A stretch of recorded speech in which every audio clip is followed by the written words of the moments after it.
நம்மளுடைய ஆரோக்கியமான வாழ்க்கைக்கு ஒவ்வொரு உறுப்பும் ஒவ்வொரு செயல் நன்றாக இருந்தால் அது சந்தோஷம் படும், அது ஆரோக்கியமாகவும் இருக்கும். அது நம்மளுடைய நீடித்த ஆரோக்கியத்துக்கு அது உதவும் கூடியது. சரி, இதயம் இதயம் எவ்வளவு தூரம் நீங்கள் நடைப்பயிற்சி உடல் பயிற்சி செய்கிறீங்களோ எந்த அளவுக்கு உடலை மூமெண்ட்லேயே காலையிலிருந்து அந்த ஈவினிங் வரைக்கும் தொடர்ந்து உடலை நகர்த்தி கொண்டே மூமெண்ட்டாகவோ இருந்துகிட்டே இருந்தீங்கன்னா இதயம் சந்தோஷப்படும். அப்போ மூளை பார்த்திங்கன்னா, நீங்கள் நல்லா தூங்குனீங்கன்னா 8 மணி நேரம் ஒரு ஆழ்ந்த தூக்கம் நல்லா தூங்குனீங்கன்னா மூளை சந்தோஷமாகவும் இருக்கும், ஆக்டிவாகவும் இருக்கும். அதுக்கு ஒரு நல்ல ஒரு ஹாப்பினஸை கொடுத்து ஆக்டிவாக செயல்படுறதுக்கு அது பயனுள்ளதாக இருக்கும். அப்புறம் வயிறு எப்போ சந்தோஷப்படும் தெரியுங்களா?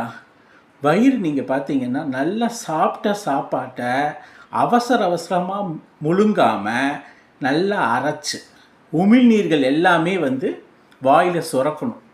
அந்த அளவுக்கு உமிழ்நீரோட அந்த பற்கள் கூட அந்த சாப்பிட்ட ஒவ்வொரு சாப்பாட்டையும் நல்லா அரைச்சி கூழ் மாதிரி ஆக்கி உமிழ்நீரோடு சேர்ந்து போகும்போது தான் உங்களுக்கு வயிறு சந்தோஷப்படும், வயிறு ஆரோக்கியமாக இருக்கும்.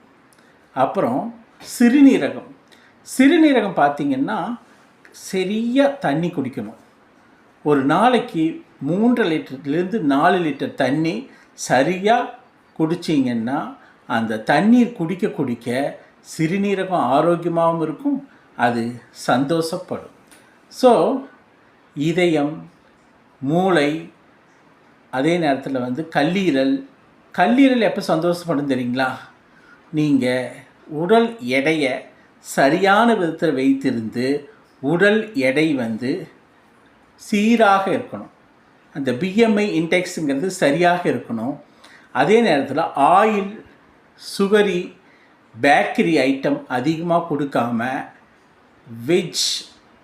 அதிகமாக வெஜிடேரியன் பேஸ் காய்கறிகள், பழங்கள், அப்புறம் நார்ச்சத்து உள்ள காய்கறிகள் இதையெல்லாம் எடுக்கும்போது கல்லீரல் மிகவும் சந்தோஷமாகவும் இருக்கும், அது ஆக்டிவாகவும் இருக்கும், ஆரோக்கியமாகவும் இருக்கும்.